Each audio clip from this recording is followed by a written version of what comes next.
کون سا غریب ہے جو مسجد ننگے پاؤں جاتا ہو؟ لوگوں نے تو 3 قسم کی چپلیں رکھی ہوئی ہیں، ایک مسجد جانے کی علیحدہ ہے، گھر پہننے کی علیحدہ ہے، شادی بیاہ پہ جانے کی چپل علیحدہ ہے۔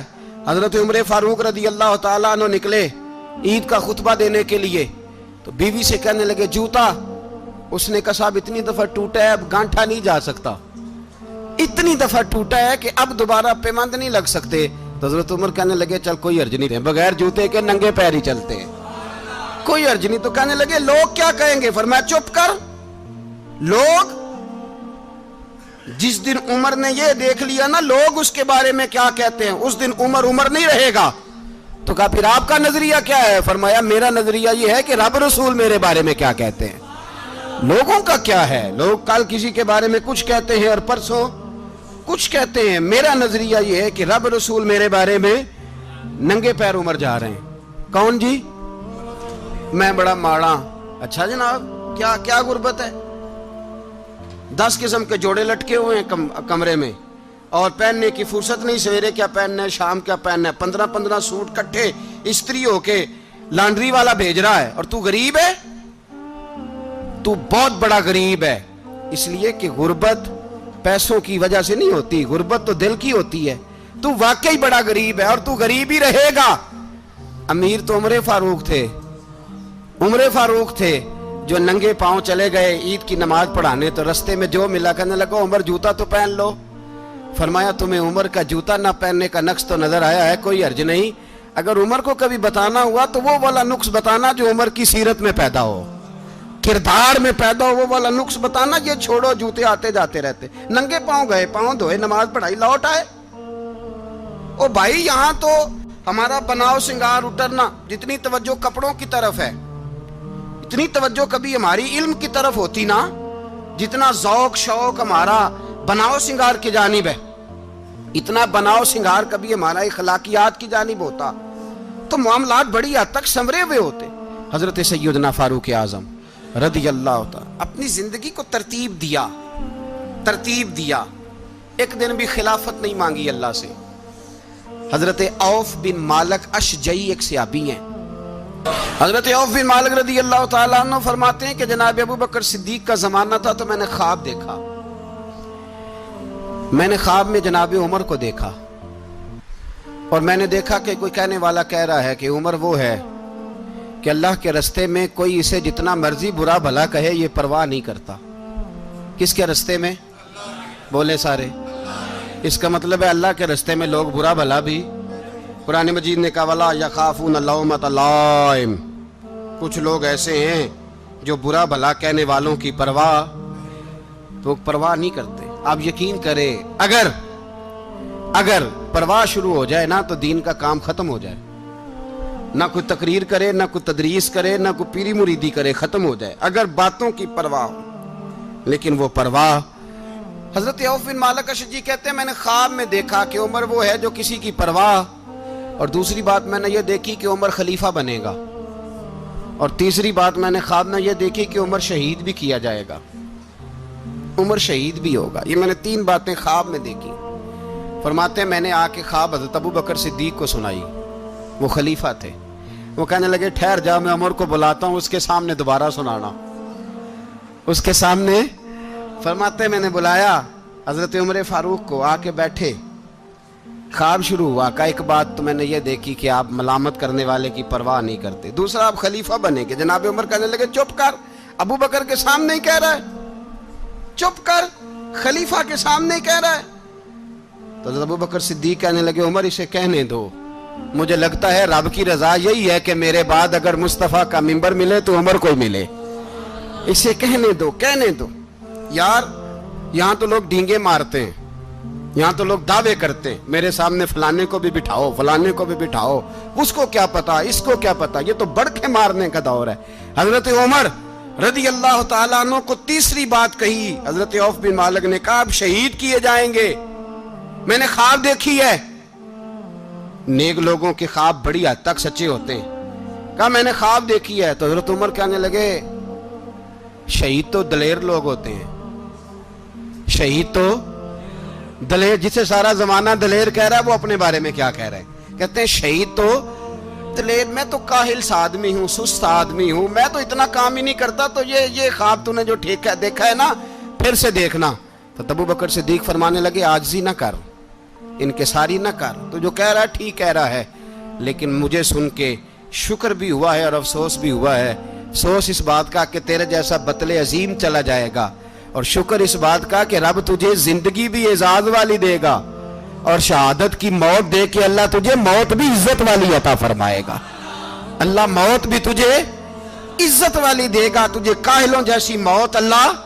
حضرت فاروق اعظم رضی اللہ، او بھائی یہاں تو اس زمانے کا سب سے بڑا مسئلہ پروٹوکول ہے۔ لوگوں پتہ ہوتا ہے کامل پیر ہے، کامل مرشد ہے، لوگ نہیں جاتے۔ میں کسی کا مرید ہو جاؤں، میرا پروٹوکول کدھر گیا؟ پتہ ہوتا ہے یہ کامل استاد ہے، میں اس کے پاس بیٹھوں گا تو میری تربیت کرے گا، لیکن لوگ شاگرد نہیں بنتے۔ میں کدھر گئی؟ یہ جو پروٹوکول کی مصیبت ہے نا، اس نے بڑے بڑے لوگ زیرو کر دیے، بڑے بڑے لوگ۔ اور یہ مت سمجھے کہ آپ کا وزیر اعظم پروٹوکول لیتا ہے یا آپ کا صدر پروٹوکول، وزراء، ایسی کوئی بات نہیں۔ ہم چھوٹے طبقے سے لے کر بڑے سارے پروٹوکول کے قائل ہیں۔ ہمارا تو داماد بھی کہتا ہے کہ مجھے پوچھا نہیں میں تمہارے گھر کیوں آؤں۔ ہمارا تو بھائی ہر شخص اعلان کرتا ہے پروٹوکول کا، فلانے نے عزت نہیں دی تو واپس آ جاؤ، فلانے نے سلوٹ نہیں کیا تو واپس آ جاؤ۔ لوگ جہاں سلوٹ کرنا چاہیے وہاں بھی سلوٹ کرانے کے قائل ہیں۔ پر حضرت عمر رضی اللہ تعالی، حضرت عمر کی سادگی اور پھر جناب عمر کی عاجزی، جب انسان اپنے اوپر سوار کر لیتا ہے نا، سوار کر لیتا ہے، میں بدکار پرانا خادم، کسے در ملی نٹ ہوئی، تے واصف یار نے نظر جو کی تھی تے واصف ہی ہو۔ میں اکثر سوچتا ہوں حضور نے جہاں بھی کہا نا، فرمایا میرے بعد نبی ہوتے تو خطاب کے بیٹے عمر ہوتے۔ حضور نے فرمایا عمر جس رستے سے جاتا ہے شیطان وہ رستہ بدل جاتا ہے۔ نبی پاک صلی اللہ علیہ وسلم نے فرمایا میرا عمر وہ ہے کہ اس کی زبان پر حق جاری ہے۔ حضور علیہ السلام نے فرمایا 950 سال حضرت جبریل میرے عمر کی شان بیان کریں تو ان کی عظمت ختم نہیں ہوتی۔ 950 سال جبریل عظمت بیان کرے تو ختم نہیں ہوتی۔ یہ بات ہے حضرت عمر کی، اور فرمایا عمر ابو بکر کی نیکیوں میں سے ایک نیکی ہے۔ یہ شان ہے اب عمر فاروق رضی اللہ تعالیٰ عنہ کی۔ حضور نے فرمایا میرے بعد نبی ہوتے تو عمر ہوتے، جس گلی سے عمر آئے شیطان رستہ بدل جائے۔ میرے عمر فاروق کی شان 950 سال بیان ہو تو ختم نہ ہو۔ عمر کی زبان پر اللہ حق بیان کرتا ہے، جو عمر کہتا ہے وہی رب کر دیتا ہے۔ حضور ساری زندگی فضیلتیں بیان کرتے رہے، عمر جواب میں کیا کہتے ہیں؟ کوئی بتائے نا کہ یہ والی حدیثیں کبھی عمر نے بھی روایت کی ہوں کہ حضور نے میرے بارے میں یہ کہا ہے۔ یہ روایتیں وہ روایت نہیں کرتے، ان سے جب لوگ کہتے عمر تیری بڑی بات ہے تو عمر رو پڑتے، کہتے میں تو اونٹ چرانے والے باپ کا بیٹا ہوں، میں تو اونٹ چرانے والے باپ کا بیٹا، اونٹ چرا۔ اس سے آگے عمر گئے ہی نہیں ساری زندگی، اس سے آگے لفظ ہی نہیں ادا کی۔ اور میں تو بھائی اونٹ چرانے والا، میرا باپ تو اونٹ چرایا کرتا تھا، 10 اونٹ تھے، میری ڈیوٹی ہوتی تھی، سنبھالے نہیں جاتے تھے، ابا ڈنڈوں سے مارتا تھا۔ ساری زندگی عمر حج کرنے گئے، ایک خشک تنا کھجور کا عمر فاروق رضی اللہ تعالیٰ عنہ نے اس کو اپنے کلاوے میں لیا، رونے لگے۔ لوگوں نے کہا عمر کیا ہوا؟ فرمانے لگے یہاں میں اونٹ چرایا کرتا تھا، یہاں میں اونٹ چراتا تھا، 10 اونٹ سنبھالے نہیں جاتے تھے۔ دیکھو رسول اللہ کی شان، آج ساری امت چلانے کا طریقہ عطا فرما دیا ہے، ساری نظریے سے پیار۔ یار پیسہ کس کو برا لگتا ہے؟ آپ جس آدمی کی 50 کروڑ کی پراپرٹی ہے اس کو پوچھیں سب سے غریب، آپ کو وہی نظر آئے گا۔ وہ کہے گا میں ٹائٹ ہوں، حالات بڑے۔ میں کئی باری پوچھے انہوں نے، میں کہتا ترجمہ بھی 10 چھڑوں کی، ہمیں تو سمجھ نہیں آتی، اور ٹائٹ حالات کون سے ہوتے ہیں جی؟ جس آدمی کا کروڑوں میں کاروبار ہے نا، اس کو آپ چھیڑے وہ رونے لگ جائے گا، رونے۔ تو کئی میں نے ایسے دیکھے ہیں کرائے کا مکان ہے، ان سے پوچھے صاحب کیا حال ہے، تو کہتے ہیں جتنی اللہ نے شان والی زندگی ہمیں عطا کی ہے کسی کو نہیں دی ہوئی۔ اس کا مطلب ہے خوشی بھی یہی ہے اور غم بھی یہی ہے، اندر سے خوشی ہے، اندر سے ہی۔ تو نے اگر راضی رہنا ہے تو ادھر سے رہنا ہے، ناراض رہنا ہے تو بس اپنے آپ کو خوش رکھے گا تو ہو جائے گا۔ سارے صحابہ مل کے آئے، کہنے لگے عمر فاروق سے کہنا ہے نبی پاک کے زمانے میں تو ظاہراً غربت تھی، ابو بکر کے دور میں بھی غربت تھی، اب تو بڑا محال ہے، عمر سے سفارش کرو کہ عمر نیا کرتا پہنا کرے۔ ملکوں کے سفیر آتے، عمر وہی پھٹی پرانی چادر اوڑھ کے اور وہی کئی جگہ پہ پیوند لگے سوٹ پہن کے سفیروں کے سامنے بیٹھ جاتا ہے۔ عمر کو مشورہ دو، طے ہو گئی بات۔ سب نے جب مشورہ دے لیا تو سارے کہنے لگے یہ بتاؤ شیر کی مونچھ کو ہاتھ کون لگائے گا؟ کہنا کس نے ہے؟ بندہ بھی تو ڈھونڈو نا۔ نے کہا جناب میرا یہ خیال ہے کہ مولا علی شیر خدا کہیں گے، کیونکہ جس شخص کی عمر کو سب سے زیادہ حیا کرتے دیکھا وہ شیر خدا مولا علی ہے رضی اللہ تعالی علی کہیں گے، اس لیے کہ جناب علی تو کئی دفعہ جب گفتگو کرتے تھے تو حضرت عمر چپ کر جاتے تھے اور فرماتے تھے علی نہ ہوتا تو میں ہلاک ہو جاتا۔ تو کہا علی سے کہو۔ جناب علی شیر خدا کو بلایا، کس کام کے لیے؟ جی اللہ اکبر۔ یہ ذرا اپنے اس دور پہ اس بات کو ذرا لاکا جناب ان سے کہیں کہ زیادہ نہیں، ایک کرتا نیا پہن لے، سفیر آتے ہیں وزیر آتے ہیں تو ایک کرتا نیا پہن لے۔ حضرت علی کو بلایا، آپ فرمانے لگے کوئی اور بات ہوتی تو میں کہہ دیتا، یہ والی میں نہیں کہہ سکتا، کوئی اور ہوتی تو میں عمر کو کئی دفعہ کہہ دیتا ہوں، جلال میں بھی تو سن، یہ والی میں نہیں کہہ سکتا، میں تمہیں ایک مشورہ دیتا ہوں۔ کہا وہ کیا؟ کہنے لگے سید عائشہ صدیقہ سے کہو، وہ مومنوں کی ماں ہیں، عمر ٹالے گا نہیں۔ اماں جی سے جا کے کہا اماں جی نیا کرتا عمر سے کہیں پہن لیں، وزیر آتے ہیں بڑے بڑے لوگ تو چلو کوئی حرج نہیں۔ اماں جی نے کہا اچھا کوئی بات نہیں میں بلا لیتی ہوں۔ جناب عائشہ نے پیغام بھیجا، جب خادم نے کہا نا مصطفیٰ کے گھر سے پیغام آیا ہے تو 20 لوگ بیٹھے تھے، عمر کانپتے ہوئے اٹھے، کانپتے دوڑے۔ حضرت عائشہ پردے میں تھی تو فرماتی ہیں عمر اتحیات کی حالت میں بیٹھ گئے۔ کہا اماں جی دیر تو نہیں ہو گئی مجھے آنے میں؟ کہا نہیں ٹائم پہ آ گئے ہو۔ کس لیے بلایا تھا؟ کہا عمر دیکھو غربت کے معاملات اور ہوتے ہیں، جب اللہ آسانی دے تو کوئی چیز استعمال کرنا حرام نہیں ہوتی، اگر حرام ہے تو بتاؤ۔ کہا نہیں اماں جی حلال ہی ہے۔ تو فرمایا پھر اتنے سفیر آتے ہیں مشیر آتے ہیں، اب تو مال غنیمت بڑا آتا ہے، ڈھیر لگ جاتے ہیں مسجد میں، تو چل ایک نیا کرتا تم بھی پہن لیا کرو، اور آپ نیا کرتا پہنو گے تو دھاک بیٹھے گی غیروں پر۔ تو صحابہ کا مشورہ ہے کہ آپ نیا لباس پہنے۔ اماں جی کہتی ہے میں نے حکم دیا تو عمر چپ کر گئے، گردن جھک گئی۔ تھوڑی دیر کے بعد سیدنا عمر فاروق نے سر اٹھایا تو داڑھی پہ آنسو گر رہے تھے، رو پڑے، کہنے لگے پاک محبوب کی پاک بیوی جیسے حکم کرتی ہو میں حاضر ہوں، پر مجھے وہ والا لباس پہنانا جو میرے مصطفیٰ نے پسند فرمایا ہے، اگر یہ رنگ رسول پاک کا ہے تو میں حاضر ہوں، اور اگر نبی پاک کا نہیں تو پھر جیسے آپ حکم کریں۔ جناب عائشہ کہتے ہیں عمر روئے تو میں زیادہ روئی، میرا پلو بھیگ گیا آنسوؤں سے۔ میں نے کہا عمر آپ جائیے۔ عمر یوں نکلے تو جو صحابہ کھڑے تھے وہ کونے میں تھے، سارے آ گئے۔ کہا اماں جی کیا بناؤ؟ فرمایا بھائی تم سب جو باتیں کہتے ہو وہ اپنی جگہ ٹھیک ہیں، پر عمر جو بات کرتا ہے وہ سب سے زیادہ ٹھیک ہے۔ عمر جس پہلو پر بات کرتا ہے وہ یار ایسی عاجزی، ایسا رنگ، ایسا انداز، ایسا طرز حیات، ایسی زندگی۔ اولاد کے معاملے میں لوگ بزدل ہو جاتے ہیں، بزدل، پر حضرت عمر کا بیٹا مصر گیا، وہاں سے کمائی کر کے لایا، تجارت کرنے گیا، لاکھوں کا مال۔ کون سا باپ ہے دنیا میں جس کا بیٹا باہر سے پیسے لے کے آئے تو ابا تفصیل پوچھے کہ بیٹا کہاں سے کمائے، کہاں سے لایا، کتنے ملے، کیوں آئے؟ کون سا باپ تفصیل پوچھتا ہے؟ ابا تو کہتا ہے لا صحیح، اور تعریفیں کرتا ہے میرا بیٹا بڑی کمائی کرتا ہے۔ کبھی پوچھا ہے اس سے کہ ڈیوٹی صحیح دیتا ہے کہ نہیں؟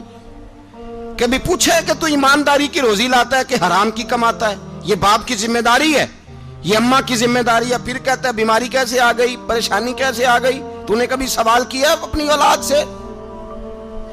حضرت عمر فاروق رضی اللہ تعالیٰ عنہ کا بیٹا مصر سے پیسے کما کے لایا تو جناب عمر نے بلایا، فرمایا بیٹے اتنی تو تیرے پاس راس ہی نہیں تھی، تھوڑے سے تو پیسے لے کے گیا تھا، اتنی کمائی کیسے ہو گئی؟ اتنے تو پیسے نہیں تھے صاحب، کہاں سے کمائی لائے؟ اس نے کہا ابا جی وہ جو میرے چچا ہے نا مصر کے گورنر، آپ کے دوست، انہوں نے میری مدد کی ہے. فرمایا جتنے لوگ گئے تھے سب کی ہے مدد اس نے؟ کہا نہیں صرف میری کی. فرمایا تیری کیوں کی؟ تیری کیوں کی؟ کہا حضور آپ کے دوست ہیں. فرمایا چپ کر حضور انہوں نے مجھے اتنے پیسے دیے, میں نے کاروبار میں ڈالے تو نفع آیا تو میں ان کی رقم دے کے. فرمایا خاموش ہو جا, باقی جتنے لوگ گئے تھے سب کی مدد کی اس نے؟ کہا نہیں حضور صرف میری کی. فرمایا اس نے تیری مدد نہیں کی, اس نے خلیفہ کے بیٹے کی مدد کی, اس لیے کہ وہ خلیفہ کو اپنے حق میں نرم کر سکے. فرمایا آدھا مال تیرا ہے, آدھا مال غنیمت کا ہے, مال خزانہ کا ہے, مسلمانوں کا ہے, اس لیے کہ تو جو وہاں سے مال کما کے لایا ہے وہ اپنے باپ کے خلیفہ ہونے کی وجہ سے کما کے لایا ہے, لہذا رکھ ادھر. یہاں کہتے ہیں کدھر سے آیا, کیسے آیا, کون سا حساب دیں, کیا کریں؟ او بھائی حضرت عمر رضی اللہ تعالیٰ عنہ کا اپنی اولاد کے بارے میں یہ رنگ ہے. ایک جنگ سے نا خوشبو آئی, خوشبو بڑی مہنگی ہوتی تھی, عرب میں خوشبو آج بھی بڑی مہنگی ہے, وہ زیادہ استعمال کرتے ہیں. میری باتوں کی سمجھ آ رہی ہے میرے بھائیوں؟ بڑی مہنگی خوشبو تھی. جب وہ خوشبو آئی تو حضرت عمر نے کہا, گھر میں پہلے پہنچی حضرت عمر کے, چونکہ زیادہ عورتیں استعمال کرتی تھی گھر کے اندر خوشبو, مرد بھی لگاتے تھے. حضرت عمر نے اپنی بیوی سے کہا, آپ کی زوجہ تو تھی وہ بڑی خوشبو کو پسند کرتی تھی. حضرت عمر نے اپنی زوجہ سے کہا کہ خوشبو لاؤ, میں نے ایک عورت کی ڈیوٹی لگائی ہے, وہ خوشبو تول کے نا تو حصہ برابر صحابہ میں بانٹ دے گی. تو آپ کی زوجہ کہنے لگی کسی بی بی کی ڈیوٹی لگانے کی کیا ضرورت تھی, میں جو موجود تھی میں بانٹ دیتی ہوں تول کے حصہ برابر. آپ نے فرمایا نہیں تو رہنے دے, اور فلانی بی بی بانٹے گی. کہا حضور میں نے بھی بانٹنی ہے, میرے پہ کچھ حق ہے؟ آپ نے فرمایا نہیں تو تفصیل نہ پوچھ, تو خوشبو دے دے, کوئی اور بانٹے گی. خاتون خانہ تھی نا, کہنے لگی نہیں مجھے بھی آج آپ کو بتانا ہی پڑے گا کہ کوئی جو بانٹ سکتی ہے تو میں کیوں نہیں بانٹ سکتی. زوجہ کہتی عمر نے بات کی تو میری چیخیں نکل گئی. حضرت عمر فرمانے لگے جب تو خوشبو بانٹے گی نا تیرے ہاتھوں کو بھی لگے گی, تیرے دوپٹوں کو بھی لگ جائے گی. اگر رب کریم نے مجھ سے سوال پوچھا کہ عمر خوشبو تو مسلمانوں کی تھی, تیری بیوی کے دوپٹے کو کیوں لگ گئی, تو میں اللہ کے حضور کیا جواب دوں گا؟ اگر اللہ نے یہ سوال کیا کہ تیری بیوی نے کیوں لگائی, وہ تو حصہ تھا مسلمانوں کا, تو تو نے تیری بیوی نے کیوں لگائی؟ تو فرمایا میں نہیں چاہتا کہ اللہ کے حضور مجھے اور تجھے باز پرس ہو, لہذا کسی اور کو بانٹنے دے. زوجہ روئی اور تڑپ کے کہنے لگی عمر مجھے لگتا ہے صبح قیامت بھی تیری بیوی ہونے کی وجہ سے اللہ مجھے جنت عطا فرما دے گا, تیری زوجہ ہونے کی برکت سے. بھائی یہ معیار رکھا, خدا کی قسم ایسا شخص تاریخ میں دوبارہ نہیں آیا. اتنا بڑا آدمی, اتنا بڑا شخص, اتنا بڑا آدمی, اور پھر رنگ یہ ہے کہ عمر 22 لاکھ مربع میل کا حکمران, 22 لاکھ, اور کھجور کے درخت کے نیچے مٹی کا ڈھیلا لے کے سو گئے ہیں, پرواہ کوئی نہیں, کوئی مسئلہ ہی نہیں. 2 غلام ساتھ بیٹھے تو ایک روٹی حضرت عمر نے گھر سے منگوائی, تھوڑا سا سرکہ, تو غلام کہنے لگے ہم نے بھی کھانی ہے. فرمایا کوئی حرج نہیں, روٹی کو پیٹ بھر کے کھانا ضروری تو نہیں, 3 حصوں میں بانٹ لیتے ہیں. ایک آدمی آیا ہوا تھا مصر کا رہنے والا ملنے کے لیے, اس نے پوچھا عمر کدھر ہیں, تو کہا وہ ادھر جاؤ مسجد میں بیٹھے ہوں گے. اور واپس آیا تو کہنے لگا وہاں تو 3 غلام بیٹھے ہیں, ایک روٹی بانٹ کے کھا رہے ہیں, لگتا ہے کئی دنوں سے روٹی نہیں ملی. کہا 3 غلام تو کوئی نہیں, وہاں 2 ہی تھے, تیسرے تو امیر المومنین تھے. اس نے کہا نہیں 3 غلام ہیں, کپڑے بھی ایک طرح کے پہنے ہوئے, بلکہ 2 کے تو پھر صحیح ہیں, تیسرے کے تو زیادہ ماڑے ہیں. کپڑے بھی ایک طرح کے, کھانا پینا بھی ایک طرح کا, اور ان کا نشست برخاست بھی ایک طرح کی ہے, لہذا کوئی فرق نہیں. حضرت ابو ہریرہ کہتے ہیں میں لے کے آیا, اور جناب عمر کو جب میں نے کچی زمین میں تامت سمیٹ بیٹھے دیکھا تو میں رو پڑا. میں نے اس مصر سے آنے والے کو کہا تو اس کے جلوے دیکھ, اگر اس کی ذات میں اتنا حسن ہے تو محمد عربی کا مقام کیا ہوگا. یہ مقام غور ہے, مقام غور. 10 محرم کو لوگ دیگے پکائیں گے نا, نہیں پکانی ہے, کوئی بول دے نہیں, ہاں نہ نہیں کر دے, پروگرام بدلیا تو نہیں دی عید کی کہ وہ ایک کام شروع ہویا ہے لات ٹیٹ ہونے والا. کیوں جی, پکنی ہے نا دیکھیں 10 محرم کو انشاءاللہ تعالی, ہم بھی پکائیں گے انشاءاللہ, یہاں بھی پروگرام ہوگا. تو 10 محرم کو جو دیگ پکنی ہے تو ایسا نہیں ہو سکتا کہ 1 محرم کو حضرت عمر کے نام کی بھی کوئی پک جائے. اگر امام حسن حسین کے نام کی دیگیں پکے تو جو امام حسن حسین سے پیار کرنے والے ہیں، جو امام حسن حسین سے، ہم لوگوں نے بھی عجیب رٹا اپنایا ہے نا، ہم لوگ بات کا ایک پہلو دیکھتے ہیں دوسرا نہیں دیکھتے۔ حضرت امام حسن اور حسین کو بھی نبی پاک نے شہید کہا، اور جناب عمر کو بھی رسول اللہ نے خود شہید فرمایا، فرمایا شہید ہے، خود فرمایا اپنی زبان سے کہ یہ شہید ہے، خود میرا عمر شہید ہے۔ تو ان کے نام کی دیگ نہیں پکنی چاہیے، اس طرف نہیں ہماری توجہ ہونی چاہیے۔ اور اہل بیت نبوت، یہ بات میں پہلے بھی کرتا ہوں، آج پھر کرنا ضروری سمجھتا ہوں، اہل بیت کا پیار، سن لو کان کھول کے، اہل بیت کا پیار اگر ہمیں کسی نے سکھایا ہے تو سیدنا عمر فاروق نے سکھایا ہے۔ اہل بیت نبوت کی محبت اگر کسی نے سکھائی ہے تو کس نے سکھائی ہے؟ بول کے بتائیے، حضرت عمر نے۔ اہل بیت کا پیار ہمیں حضرت عمر نے بول کر کے سکھایا ہے۔ بھائی یاد رکھیں،